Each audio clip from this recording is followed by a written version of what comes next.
पृथ्वीराज चौहान एक ऐसे शूरवीर योद्धा थे जिनके साहस और पराक्रम के किस्से भारतीय इतिहास के पन्नों पर स्वर्णिम अक्षरों में लिखे गए हैं। वे एक आकर्षक कदकाठी के योद्धा थे जो सभी सैन्य विद्याओं में निपुण थे। उन्होंने अपने अद्भुत साहस से दुश्मनों को धूल चटाई थी। उनकी वीरता का अंदाजा इसी बात से लगाया जा सकता है जब मोहम्मद गौरी द्वारा उन्हें बंधक बना लिया गया और उनसे उनकी आंखों की रोशनी भी छीन ली गई, तब भी उन्होंने मोहम्मद गौरी के दरबार में उसे मार गिराया था। पृथ्वीराज चौहान के करीबी दोस्त एवं कवि चंद्रवर दाई ने अपनी काव्य रचना पृथ्वीराज चौहान रासों में यह भी उल्लेख किया है कि पृथ्वीराज चौहान घोड़ों व हाथियों को नियंत्रित करने की विद्या में भी निपुण थे। तो आइए जानते हैं इतिहास के इस महान योद्धा के जीवन से जुड़ी कुछ रोचक बातें। भारतीय इतिहास के सबसे महान और साहसी योद्धा पृथ्वीराज चौहान चौहान वंश के क्षत्रिय शासक सोमेश्वर और कर्पूरा देवी के घर साल 1149 में जन्मे थे। ऐसा कहा जाता है कि वे उनके माता पिता की शादी के कई सालों बाद काफी पूजा पाठ और मन्नतें मांगने के बाद जन्मे थे। वहीं उनके जन्म के समय से ही उनकी मृत्यु को लेकर राजा सोमेश्वर के राज में षड्यंत्र रचे जाने लगे थे, लेकिन उन्होंने अपने दुश्मनों की हर साजिश को नाकाम कर दिया और वे अपने कर्तव्य पथ पर आगे बढ़ते चले गए।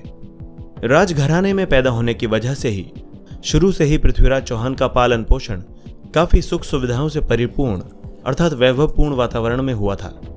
उन्होंने सरस्वती कंठाभरण विद्यापीठ से शिक्षा प्राप्त की थी, जबकि युद्ध और शस्त्र विद्या की शिक्षा उन्होंने अपने गुरु श्री राम जी से प्राप्त की थी। पृथ्वीराज चौहान बचपन से ही बेहद साहसी, पराक्रमी और युद्ध कला में निपुण थे। शुरुआत से ही पृथ्वीराज चौहान ने शब्द भेदी बाण चलाने की अद्भुत कला सीख ली थी, जिसमें वे बिना देखे आवाज के आधार पर बाण चला सकते थे और सटीक निशाना लगा सकते थे। बचपन में चंद्रवर दाई पृथ्वीराज चौहान के सबसे अच्छे मित्र थे, जो उनके एक भाई की तरह उनका ख्याल रखते थे। आपको बता दें कि चंद्रवर दाई तोमर वंश के शासक अनंगपाल की बेटी के पुत्र थे, जिन्होंने बाद में पृथ्वीराज चौहान के सहयोग से पिथौरागढ़ का निर्माण कराया था। पृथ्वीराज चौहान जब महज 11 साल के थे तभी उनके पिता सोमेश्वर की एक युद्ध में मृत्यु हो गई, जिसके बाद वे अजमेर के उत्तराधिकारी बने और एक आदर्श शासक की तरह अपनी प्रजा की सभी उम्मीदों पर खरे उतरे। इसके अलावा पृथ्वीराज चौहान ने दिल्ली पर भी अपना सिक्का चलाया।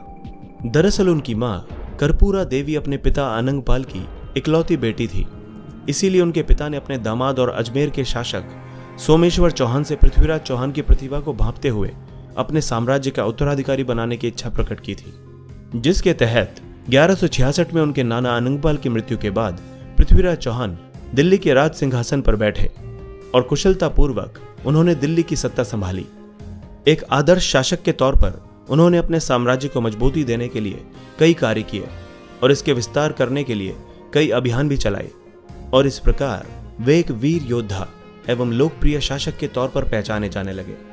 पृथ्वीराज चौहान और रानी संयोगिता की प्रेम कहानी की आज भी मिसाल दी जाती है और उनकी प्रेम कहानी पर कई टीवी सीरियल्स और फिल्में भी बन चुकी हैं। पृथ्वीराज चौहान के अद्भुत साहस और वीरता के किस्से हर तरफ थे। वहीं जब राजा जयचंद की बेटी संयोगिता ने उनकी बहादुरी और आकर्षण के किस्से सुने तो उनके हृदय में पृथ्वीराज चौहान के लिए एक प्रेम भावना उत्पन्न हो गई और वे चोरी छिपे गुप्त रूप से पृथ्वीराज चौहान को पत्र भेजने लगीं। पृथ्वीराज चौहान भी राजकुमारी संयोगिता की खूबसूरती से बेहद प्रभावित थे और वे भी राजकुमारी की तस्वीर देखते ही उनसे प्यार कर बैठे थे। वहीं दूसरी तरफ जब रानी संयोगिता के बारे में उनके पिता राजा जयचंद को पता चला तो उन्होंने अपनी बेटी संयोगिता के विवाह के लिए स्वयंवर करने का फैसला किया। वहीं इस दौरान राजा जयचंद ने समस्त भारत पर अपना शासन चलाने की इच्छा के चलते अश्वमेघ यज्ञ का आयोजन भी किया था। इस यज्ञ के बाद ही रानी संयोगिता का स्वयंवर होना था। वहीं पृथ्वीराज चौहान नहीं चाहते थे कि क्रूर और घमंडी राजा जयचंद का भारत में प्रभुत्व हो, इसीलिए उन्होंने राजा जयचंद का विरोध भी किया था, जिससे राजा जयचंद के मन में पृथ्वीराज के प्रति घृणा और भी ज्यादा बढ़ गई, जिसके बाद उन्होंने अपनी बेटी के स्वयंवर के लिए देश के कई छोटे बड़े महान योद्धाओं को न्योता दिया, लेकिन पृथ्वीराज चौहान को अपमानित करने के लिए न्योता नहीं भेजा और द्वारपालों के स्थान पर पृथ्वीराज चौहान की मूर्तियां लगा दी।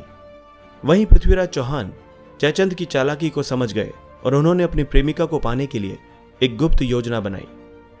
बता दें कि उस समय हिंदू धर्म में लड़कियों को अपना मनपसंद वर चुनने का अधिकार था। वहीं अपने स्वयंवर में जिस भी व्यक्ति को वो गले में माला डालती वो उसकी रानी बन सकती थी।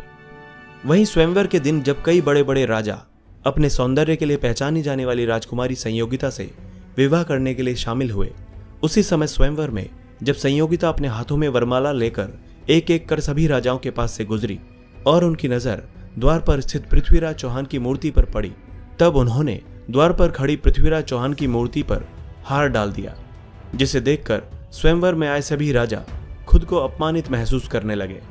वहीं पृथ्वीराज चौहान अपनी गुप्त योजना के मुताबिक द्वारपाल की प्रतिमा के पीछे खड़े थे और तभी उन्होंने राजा जयचंद के सामने रानी संयोगिता को उठाया और सभी राजाओं को युद्ध के लिए ललकार कर वे अपनी राजधानी दिल्ली चले गए।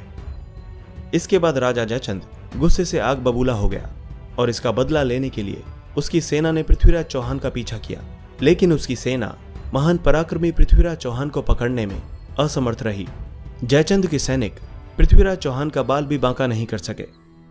हालांकि इसके बाद राजा जयचंद और पृथ्वीराज चौहान के बीच साल 1189 और 1190 में भयंकर युद्ध हुआ, जिसमें कई लोगों की जानें गईं और दोनों सेनाओं को भारी नुकसान पहुंचा। दूरदर्शी शासक पृथ्वीराज चौहान की सेना बहुत बड़ी थी, जिसमें करीब 3 लाख सैनिक और 300 हाथी थे।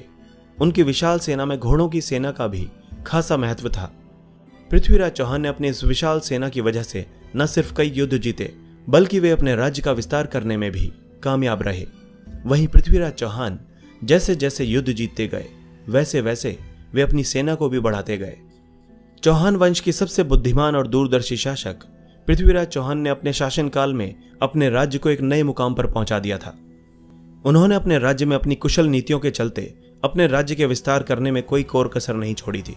पृथ्वीराज चौहान पंजाब में भी अपना सिक्का जमाना चाहते थे, लेकिन उस दौरान पंजाब में मोहम्मद शहाबुद्दीन गौरी का शासन था। वहीं पृथ्वीराज चौहान की पंजाब पर राज करने की इच्छा मोहम्मद गौरी के साथ युद्ध करके ही पूरी हो सकती थी, जिसके बाद पृथ्वीराज चौहान ने अपने विशाल सेना के साथ मोहम्मद गौरी पर आक्रमण कर दिया। इस हमले के बाद पृथ्वीराज चौहान ने सरहिंद, सरस्वती और हांसी पर अपना राज स्थापित कर लिया। लेकिन इसी बीच अनहिलवाड़ा में जब मोहम्मद गौरी की सेना ने हमला किया तो पृथ्वीराज चौहान का सैन्य बल कमजोर पड़ गया, जिसके चलते पृथ्वीराज चौहान को सरहिंद के किले से अपना अधिकार खोना पड़ा।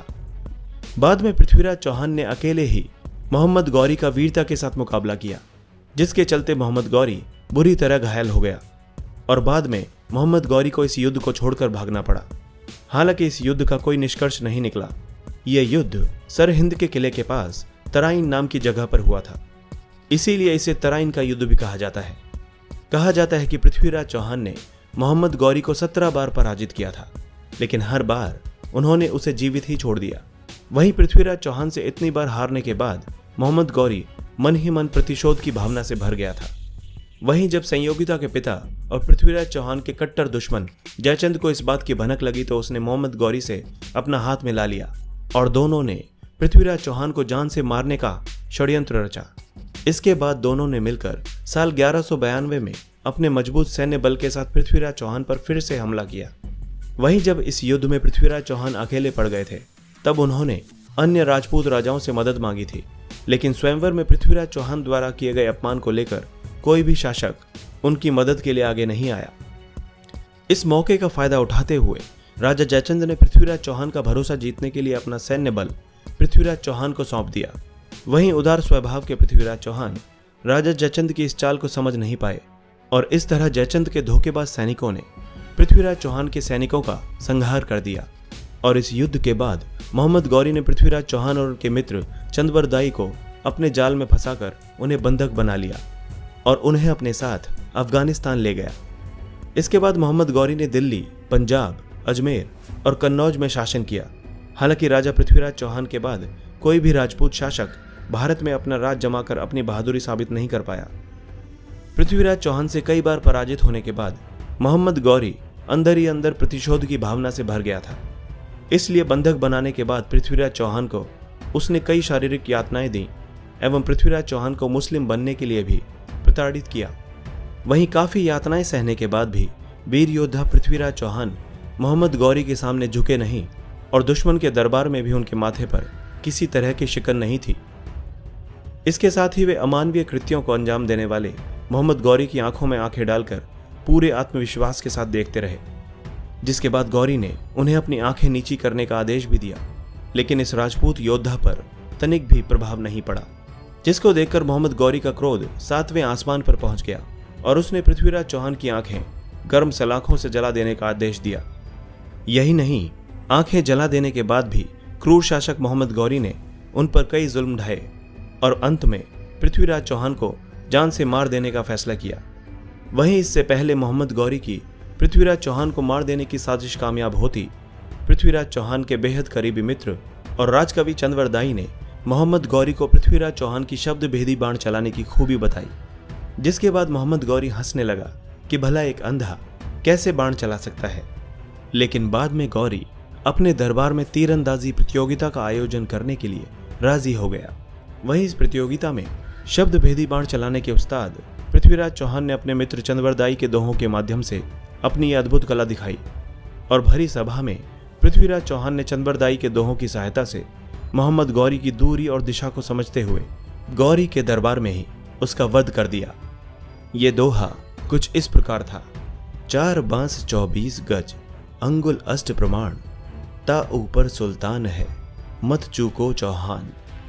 इसके बाद पृथ्वीराज चौहान और चंद्रवरदाई ने अपने दुश्मनों के हाथों मारने के बजाय एक दूसरे पर बाण चलाकर अपनी जीवन लीला खत्म कर दी। वहीं जब राजकुमारी